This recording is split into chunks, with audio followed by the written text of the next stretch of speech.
Hello, welcome to Rappler Talk. I'm John Sichon. Today we'll be talking to Dr. European Henley Sanchez, Dr. Bernadette K. Awit, and Dr. Gay Sheila Kalog about what it's like beginning their career as physicians during the pandemic. Hello, thanks for joining us today, by the way. And thank you so much to UC Med for giving us this opportunity to really see what it's like to be a physician in the new normal setup. For starters, I want to be able to know you more. So maybe we can start with a few intros. Tell us who you are, where you're from, and of course, what it's like being you. So let's start with Dr. European. Hello. Again, my name is European Henry Sanchez. Currently, I am a first year internal medicine resident at Southern Philippines Medical Center. Thank you, Dr. European. Just a small disclaimer for everyone who is watching. Dr. European is actually wearing a face mask right now because he's in an area where there are people. So, of course, observing social distancing protocols and, of course, all of the other health protocols as well. It's all part of keeping him safe as well. But let's also hear from Dr. Bernadette. Hello, John. Thank you for having us. And hello, everyone. I'm Dr. Bernadette K. Awit. I'm originally from Cebu, but currently, because of the pandemic, I'm in Misamis Occidental with my aunt. I'm currently serving in a family-owned um, primary hospital, Clinica Azaraga Doctors Hospital, while waiting for my time to join the residency program. Thank you, Dr. Bernadette. And of course, we're also joined by Dr. Gay Sheila. Hi, John. Thank you so much for having us. Again, I'm Gay Sheila Kalog. I am from Cebu and I am currently serving as a general practitioner in various institutions here in Cebu. All right. Thank you so much, Doctor. And I'm so grateful to really see how everyone comes from Cebu. And the thing about being a Cebu practitioner of health in during the pandemic, with how it's revolved around going back and forth with the spike in cases and so on and so forth, you can really tell that being a doctor in this time of a pandemic is a very brave thing to do, which is something I really commend you all for. But for sure, people want to know how does it feel. First and foremost, how does it feel that you're beginning your careers in the middle of a pandemic, especially one that's constantly having twists and turns? Maybe we can start with Dr. Bernadette. Well, as for me, um, it feels like a really major setback because I was already planning beforehand to go into residency right away after the internship, after the board exam. But because of the pandemic, from Manila, from my internship, I had to go home here in Misamis Occidental instead with my aunt because my family wanted me to stay away from Cebu for the meantime because during that time the cases in Cebu were really so high and they wanted me safe. So they told me na better go home here. Anyway, you could still serve here in um, the family owned hospital. So there's this desire to really start residency. But then because of because of COVID, because of um, the changes that are all uncontrollable, I had to readjust everything. Of course, a lot of us really needed to adjust with what's happening around us. I'm sure even Dr. Sheila has something to say about that, about adjusting to it, really. Yeah, actually, on my end, because I was already here in Cebu, um, it was easier. However, it still wasn't because our internship was cut off I think by March of 2020, so we weren't able to go back to the hospitals that we were doing our internship in. And at that time, it was so, it felt quite weird that we were stuck at home. But however, we also felt that maybe it was an opportunity for us to start reviewing for the board exams. Although that period of time between March of 2020 up to the board exams, it felt really, really long, and it felt like a roller coaster ride because although I was in Cebu, although my family is nearby, I still couldn't see them because they were my mom lives in a in a far in a far area from the city. So it was quite weird. However, after the board exams, although I really wanted to go into residency, there were other things that I had to consider, such as my family, also our because of COVID again, our family business took a hit. So it was a way for me to I took it as an opportunity na lang to focus on myself and my family to maybe not yet go into residency and um, continue developing my skills as well as helping out my family. That's really great. Being able to help one's family, but also being able to really focus on oneself, especially given that being a physician in this time of COVID-19 isn't as as safe as it sounds. I'm sure even Dr. Sanchez, who's right now in an area where he has to wear a face mask, has something to say about safety as well, considering that he's also beginning his career in that setup.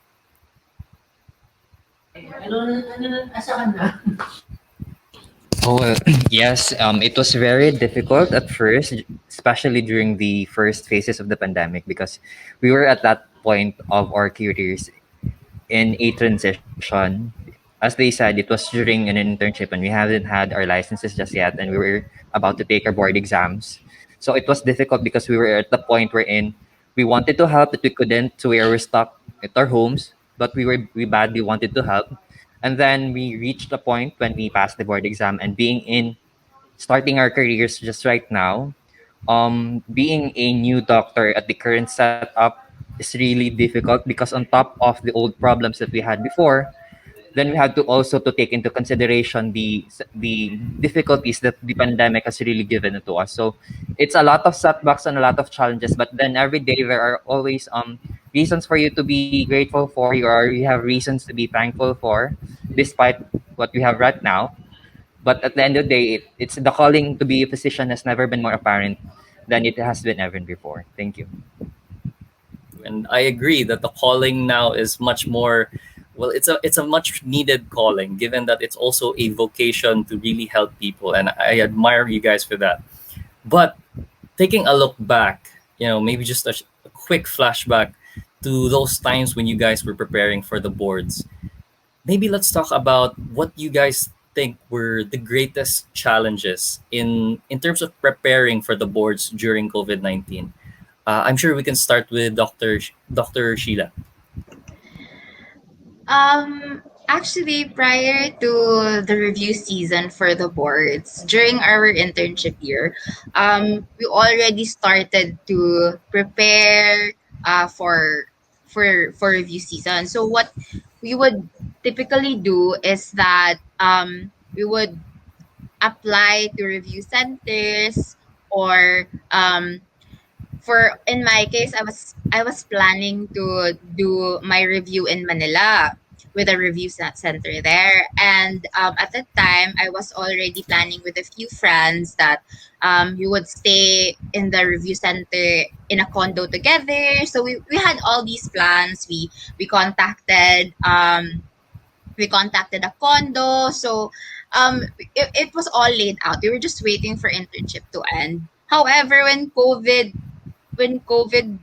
came to the Philippines, everything was it was at first in a state of limbo because we didn't know if the board exams were gonna push through. The March board exams were even delayed. The second half was delayed, and on our end, we were supposed to do our board exams in September, but there were still a few delays. So at the time, it was really hard because the reason why I personally wanted to do it in a review center was because I wanted a classroom setting. So I really wanted to be in an environment with the same people, with like-minded people that would really push me to study. So at that point, even if I was still in a review center, um, I was doing it online. So it's almost like you're self-studying. So you really had to build a certain kind of discipline, and you really have to parang stop yourself from going on social medias.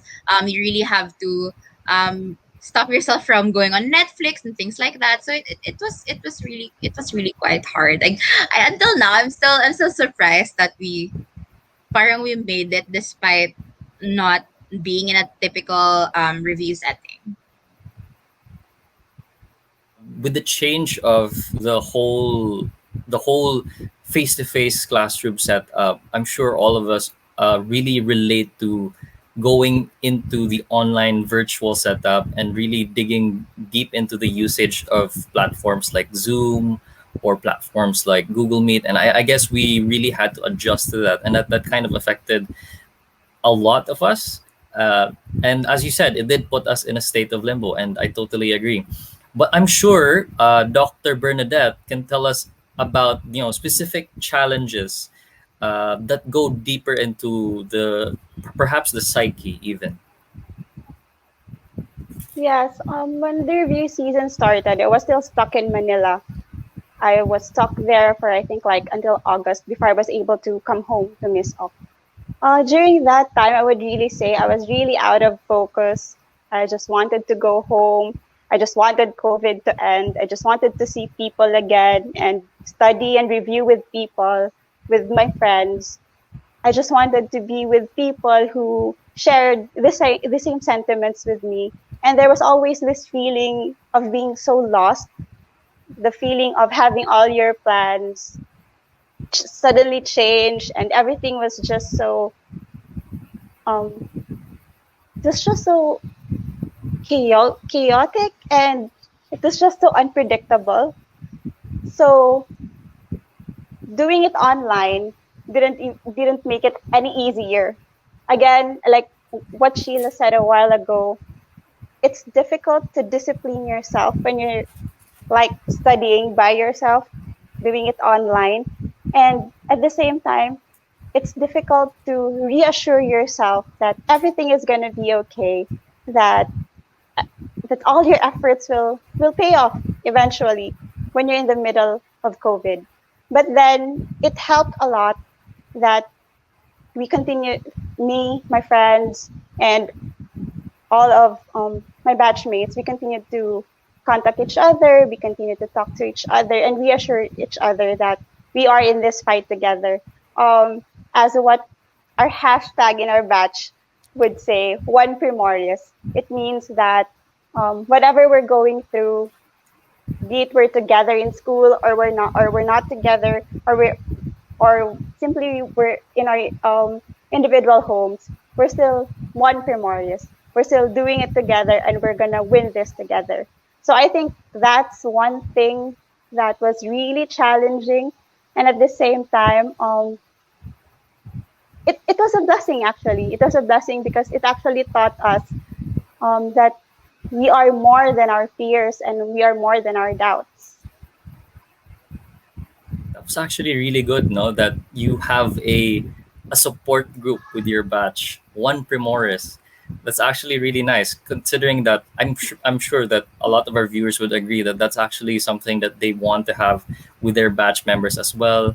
Uh, People would want to be with their barkada and feel secure and feel valid in what they're doing, and also know that what they're doing as future doctors is something really worth the wait. But I'm sure I know Dr. Sanchez wants to talk about the greatest challenges that he went through. I think much of the challenges that we had to face about at that point was probably almost the same, because there has been a significant paradigm shift in the way education has been done.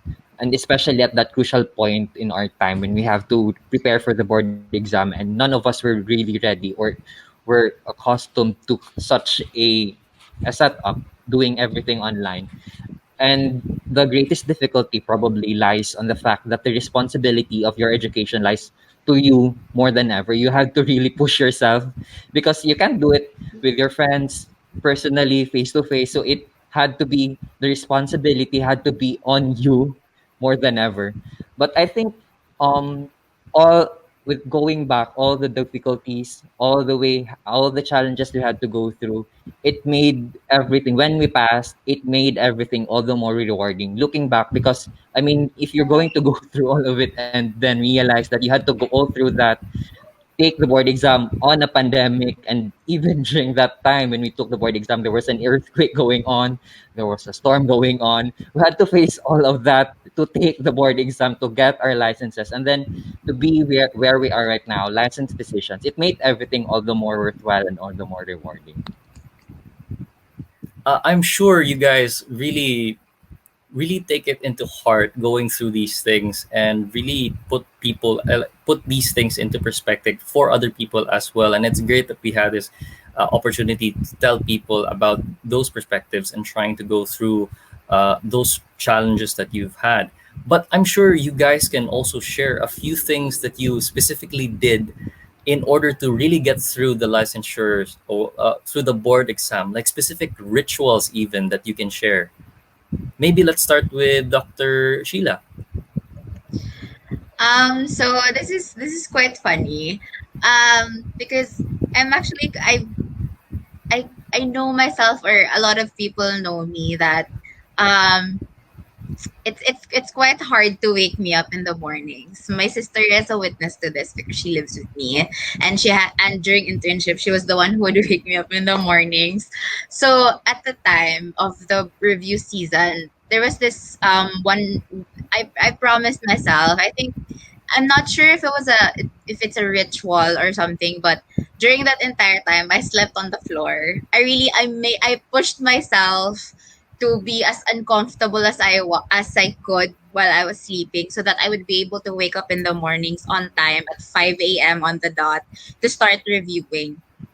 So these are just little things, and then that's the most, I think, that's the most quirky thing that I did during the review season, that I really, kahit na may higaan, even if my sister wasn't sleeping on the bed, I would I would still make like a little, I'd use my blanket as like like a mattress or like a banig, and I'd sleep on the floor, so that I when my alarm would wake me up in the morning, I'd be motivated to be like, okay, that's it.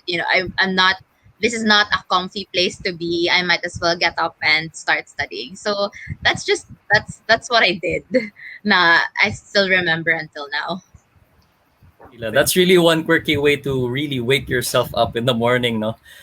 Pero I'm sure Dr. Bernadette has a few secrets in up her sleeves then, no?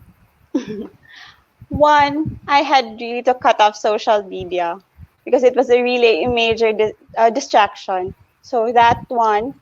Two, I had my mom to wake me up in the morning and even in the middle of the night when she'd find me asleep on top of my notes, on top of my books. So that one, that was really important to have a support system. And I would say three, the my mother made sure that I would attend with her the online mass every day. I think that's what kept me really grounded, and that's what really pushed me to believe that I could go through it. Faith really is a great motivator, no? I agree with you, Dr. Bernadette. Dr. Sanchez, baka naman. What I did night time was to plan everything. So which topic to read, which subjects to read, how long and when should I finish it, and which the backlogs also, to just basically just to plan everything and how to do it. Also, another important thing is not to be too hard on yourself in if you don't reach those goals. And second is to try to discipline yourself. Especially with me, I have always I always have the tendency to waste a lot of my time in social media. So it was part of the regimen, part of the technique is to really try to control your impulses and your limitations as well. And lastly is to find a moral support system that you could count on, especially when it's getting too difficult on you, when the pressure sets in and you can't focus and you find it new hard to push yourself. So you have to look for someone to help you, support you, and guide you. Now, I'm sure we all have those fun experiences, those quirky moments, just like with what Dr. Sheila gave us, and those very academic and very serious moments, as with what Dr. Sanchez pointed out, with really organizing oneself. But what would we often ask our young, what would we say to these future physicians who are going to take the exam? Because I'm pretty sure they see themselves in you. They'd love to see themselves in you. So perhaps there is something that you would want to tell these future physicians who are going to take the exams. What would you tell them?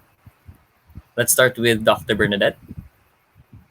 Yes, for the future board exam takers, one, trust in your training when you were in med school. I know it feels like that it wasn't enough or that maybe you haven't learned anything, but trust your training. It would really help a lot during your review.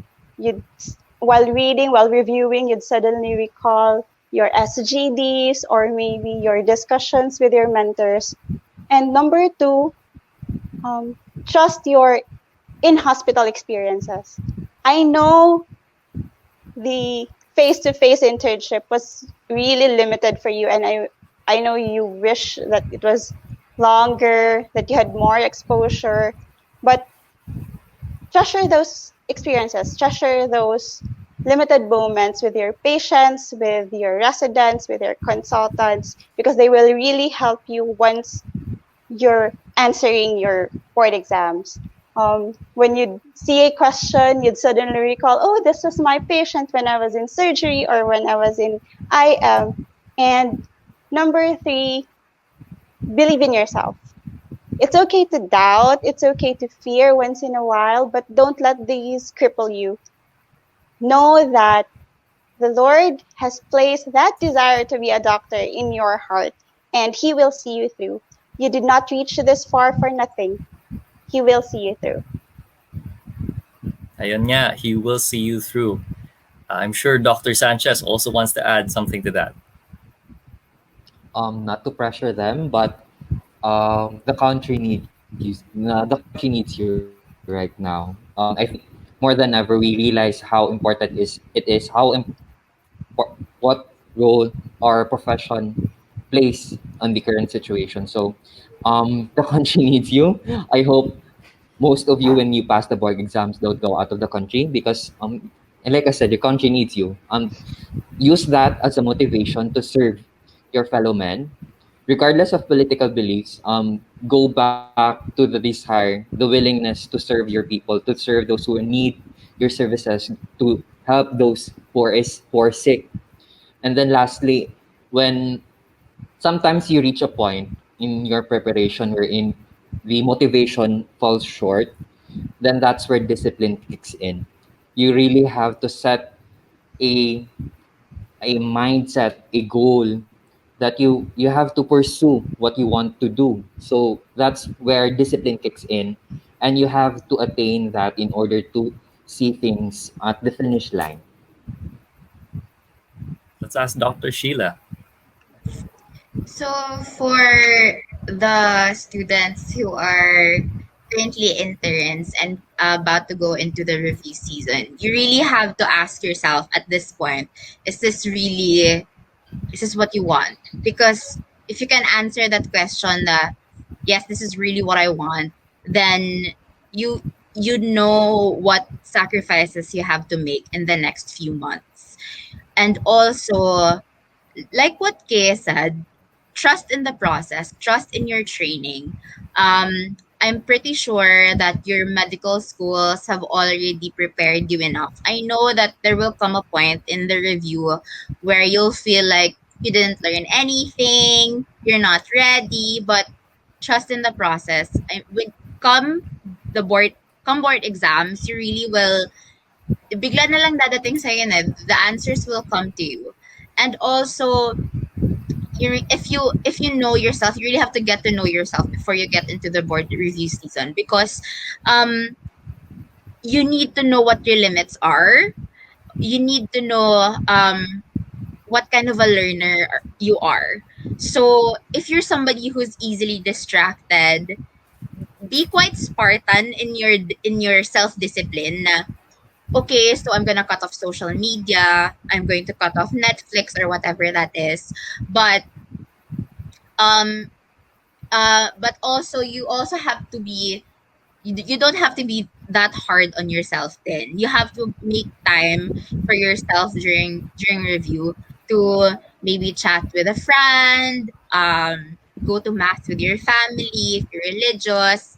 Also, you really, if I told I said this to myself when I was reviewing na, if I'm gonna take this exam, I'm gonna take this exam once. So I'm gonna give myself these 5 months. At the time we had 5 months. I'm gonna give myself these 5 months. I'm gonna sacrifice these 5 months to really put my mind in that space that nothing could ever distract me from the boards. Although it was, of course, it was hard for me because there were also other events happening in my life that I really couldn't partake with or partake in because I was reviewing. But just if you give yourself these 5 months, the success with passing the boards is so much sweeter. So I'm sure that our viewers actually enjoyed those very inspirational messages. I'm sure they're more fueled now to really pursue their dreams and really try their best to pass the boards, just as you did. As I've said, they do wish now to aspire to be just like you, given that your batch is, of course, the same batch with the 100% board passing rate. So that's actually one of the great things about UC Med, is that they've actually managed to even reach to that point where most of their board passers would have a 100% chance of success of actually passing the boards. And given the context of a pandemic, I'm sure that it's not as easy as it looks. It's not as easy at all, considering that this is a medical, this is a medical licensure exam.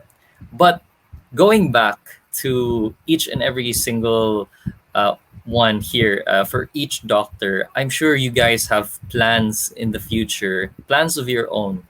And maybe you'd want to share what you plan to do now that you've become physicians, legible doctors in the medical arena. Let's start with Dr. Sanchez. I plan to finish my training in internal medicine and then hopefully pursue a subspecialty training, although I'm not here sure which one. And then serve here in Mindanao, stay here in Mindanao because with the current things, we know for a fact that there's a lot of limitations with the medical facilities, medical the way in which the setup here in Mindanao is. There's a lot more that needs to be improved, and services here are much more needed. So I plan to stay here and serve here. Hopefully by next year, I could start with residency training, particularly for pediatrics. And then after those 3 years, I might pursue a subspecialty, maybe developmental pedia, but I'm not sure. Let's see where my heart takes me during the residency training. And then after which, I may come back here in Miss Op or I may stay in Cebu. Last but not the least, Dr. Sheila. So hopefully by the end of the year, 2021, I'll be able to start with residency training. I'm planning to pursue residency in general surgery, and hopefully after that, I'm planning to do subspecialty training as well. Although, like my friends, I also don't know yet what I want. And then after that, stay in Cebu and serve my fellow Cebuanos. All right. Thank you, Dr. Sheila. And we've heard all of our doctors here, our board passers from the recent from the recent physician licensure exam. I'm sure everyone is now more inspired, and actually they feel more enlightened by the fact that there are just a few very quirky things that we can do to keep us afloat during the pandemic, just as what Dr. Sheila has given you a few tips there, coming from Dr. Bernadette as well in terms of faith, and from Dr. Sanchez in terms of keeping yourself organized. I'm sure now that our future students who now want to be part of the medical field will look back on this video and will want to really, continue their passion even more. They've got another perspective to really push them forward. So we've been speaking to Dr. European Henley Sanchez, Dr. Bernadette K. Awit, and Dr. Gay Sheila Kalog about what it's like beginning their career as physicians during the pandemic. This wraps up this episode of Rappler Talk. I'm John Sichon. Thank you for watching.